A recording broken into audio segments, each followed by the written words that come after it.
दोस्तों, आज हम बात करेंगे कलयुग में भगवान को प्राप्त कैसे करें।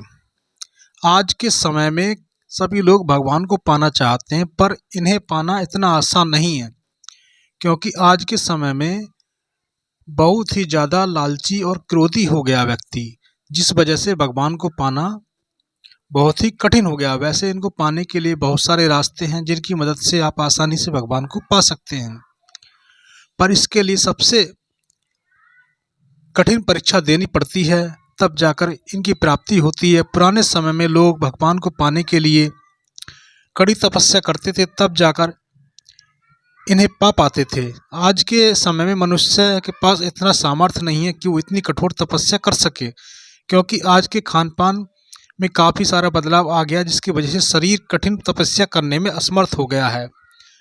तो आज हम बताएंगे कि भगवान को कैसे पा सकते हैं। वैसे गीता में से पाने के उपाय बताए गए हैं, जिसके माध्यम से भी आप परमात्मा की प्राप्ति कर सकते हैं, जिन्हें अपनाकर आप भगवान को आसानी से पा सकते हैं।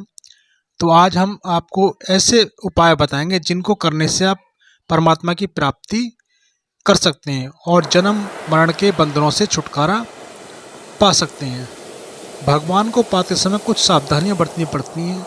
यदि आप भगवान को पाना चाहते हैं तो इसके लिए आपको कुछ सावधानियां रखनी चाहिए, क्योंकि अगर आप इन सावधानियों को नहीं रखते हैं तो आप ईश्वर की प्राप्ति नहीं हो सकती।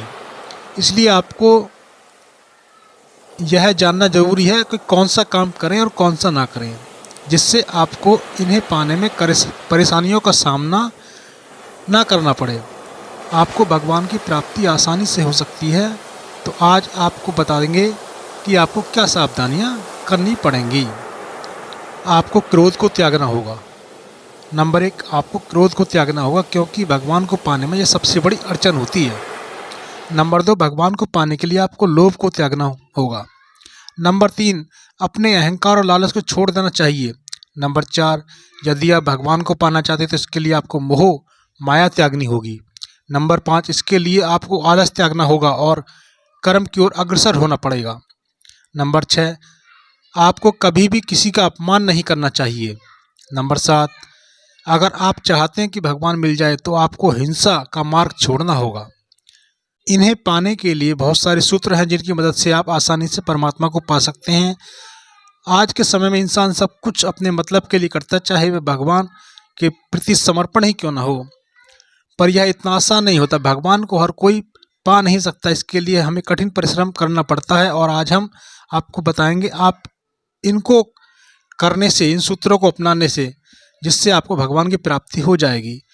आइए इन सूत्रों के बारे में जानते हैं। सबसे पहला, भगवान के प्रति खुद को समर्पण कर देना। दूसरा, विसर्जन कर देना। और तीसरा, विलय। अगर आप इन तीनों सूत्रों को भगवान को पाना चाहते हैं तो इसके लिए आपको 5 भावों की आवश्यकता होगी, पर आप भगवान को पा सकते हैं। नंबर 1 आता है दास्य भाव। अगर इस भाव से बात करी जाए तो इस भाव में भक्तों को भगवान के आपको दास बनकर रहना है। जिस प्रकार हनुमान जी श्री राम के प्रति भाव था, इसी प्रकार आपको भगवान के प्रति भाव रखना है, जिससे आप भगवान को आसानी से पा सकते हैं। क्योंकि हनुमान जी भगवान राम के दास बनकर रहते थे और उनकी हर आज्ञा का पालन करते थे। जिस प्रकार वह राम जी के प्रति बहुत प्रेमी थे, उसी प्रकार आप भी भगवान के दास बनकर रहते हैं और सच्चा आचरण करते हैं, तो आप भगवान को आसानी से पा सकते हैं। नंबर 2 पे आता है वात्सल्य भाव। इस भाव को माँ के प्रेम से जोड़कर देखा गया है।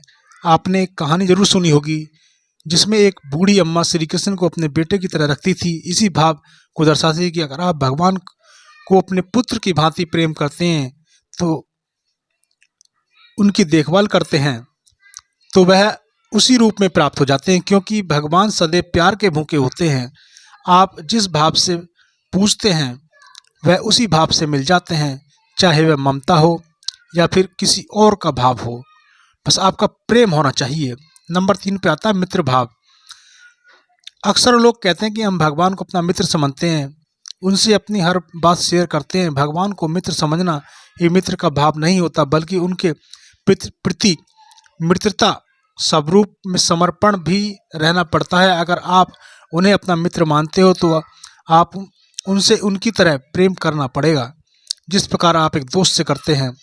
आपने सुदामा श्री कृष्ण की दोस्ती के बारे में खूब सुना होगा। वह इसी भाव को दर्शाते हैं। सुदामा जी कितनी भी गरीबी थी पर वह श्री कृष्ण से सच्ची मित्रता थी, जिस वजह से श्री कृष्ण सुदामा के प्रति ही भावुक थे। इसलिए अगर आप भगवान को पाना चाहते हैं तो आप उनके साथ मित्रता का भाव रखते हैं और आप इसी रूप में आसानी से पा सकते हैं। नंबर 4 पे आता है माधुर्य भाव। अगर हम इस भाव की बात करें, इसका प्रेम भावना, अगर आप श्री कृष्ण या किसी भी भगवान से प्रेम की भावना रखते हैं तो वह आपको उसी रूप में प्राप्त हो जाते हैं। अगर आप उदाहरण मानिए श्री कृष्ण राधा जी की कहानी या पार्वती शंकर जी की कहानी, पार्वती शंकर जी के द्वारा भी समझ सकते हैं, या फिर आप मीरा या प्रेम श्री कृष्ण के प्रति इस उदाहरण का आराम से समझ सकते हैं। क्योंकि इन्होंने भगवान को प्रेम से पूजा था और अपनी प्रेम समझती थी, जिस वजह से इसी रूप में भगवान को प्राप्त हुए। अगर आप भी भगवान को एक प्रेमी के रूप में पूजते हैं तो वो आपको इसी रूप में प्राप्त हो जाते हैं। चाहे कोई कुछ भी कहे, पर आप जिस रूप में उन्हें पूजते हैं उसी रूप में भगवान प्राप्त हो जाते हैं, क्योंकि वह कहते हैं कि आप उन्हें अपना दोस्त, प्रेमी, पिता कुछ भी समझ सकते हैं, वह आपको उसी रूप में प्राप्त होंगे जिस रूप में आप उनको पाना चाहते हैं। नंबर 5 आता है संत भाव। यह भाव ऋषि मुनियों और सिद्ध पुरुषों का है जो भगवान की साधना में माध्यम से कर पाते हैं। यह संत की तरह भावना रखते हैं। इन्हें मोह माया से कोई मतलब नहीं होता। ये सारी दुनिया से दूर रहते हैं और हमेशा भगवान में लीन रहते हैं। आप इनका मतलब इस तरह समझ सकते हैं कि जैसे एक छोटा सा बालक किसी भगवान की पूजा करता है, उसे किसी से मतलब नहीं होता, वह सिर्फ अपने लक्ष्य पर ध्यान देता है। इसी तरह संत भी सिर्फ भगवान पर ही ध्यान देते हैं और किसी से उनका कोई मतलब नहीं होता, जिस वजह से भगवान को आसानी से पा लेते हैं। पर यह इतना आसान नहीं होता है। संत भाव के लिए आपको सब कुछ छोड़ना पड़ता है, यहाँ तक कि मोह माया से दूर हो जाते हैं और आपका ध्यान सिर्फ भगवान में रहता है। अगर इस भाव से आप भगवान को पाना चाहते हैं तो आपको भगवान इस भाव से आसानी से प्राप्त हो जाते हैं। कलयुग में भगवान को पाने का आसान तरीका। अगर हम बात करते हैं कि अगर भगवान को पाना चाहते हैं तो किस प्रकार पाएं, इसके 3 प्रकार होते हैं जिसकी मदद से हम भगवान को पा सकते हैं। यही 3 तरीके से भगवान तक पहुंचा जा सकता है। बस इन्हें 3 तरीकों को मन लगाकर करना पड़ता है। आप इनमें से कोई एक तरीका पकड़ दो, उसी के माध्यम से आप इन तक पहुंच जाएंगे, क्योंकि अगर कोई काम हम सच्चे दिल से करते हैं तो वो जरूर पूरा होता है। आज हम बताएंगे वो कौन से तरीके हैं जिनको आप आसानी से भगवान को प्राप्ति कर सकते हैं। नंबर 1 आता कर्मयोग। यदि आप भगवान को पाना चाहते हैं तो इसके लिए आपको नियंत्रण कर्म करना चाहिए।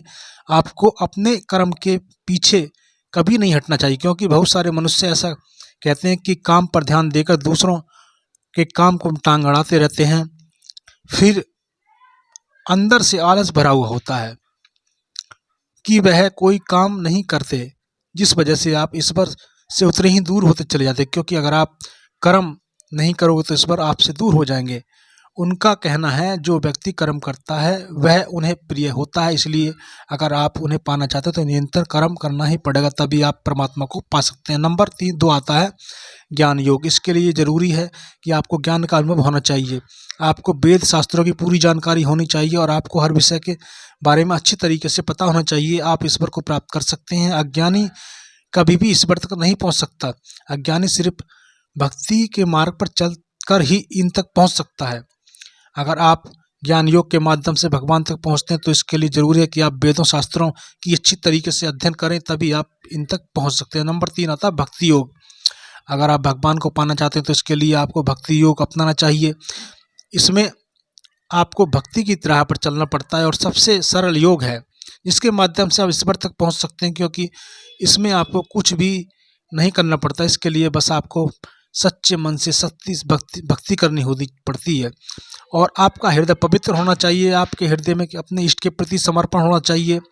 अगर आप ऐसा करते हैं तो आप भगवान तक पहुंच सकते हैं, क्योंकि भगवान प्रेम से आसानी से पाया जा सकता है। इसके लिए ज़रूरी है कि आप भगवान की भक्ति शुरू करें, जिससे आप परमात्मा को आसानी से पा सकते हैं। खुद को परमात्मा पर समर्पण कर देना ही भक्ति कहलाता है। आप खुद को परमात्मा में समर्पण कर दें और उसके बाद परमात्मा की भक्ति करें, आप जरूर परमात्मा को पा जाएंगे।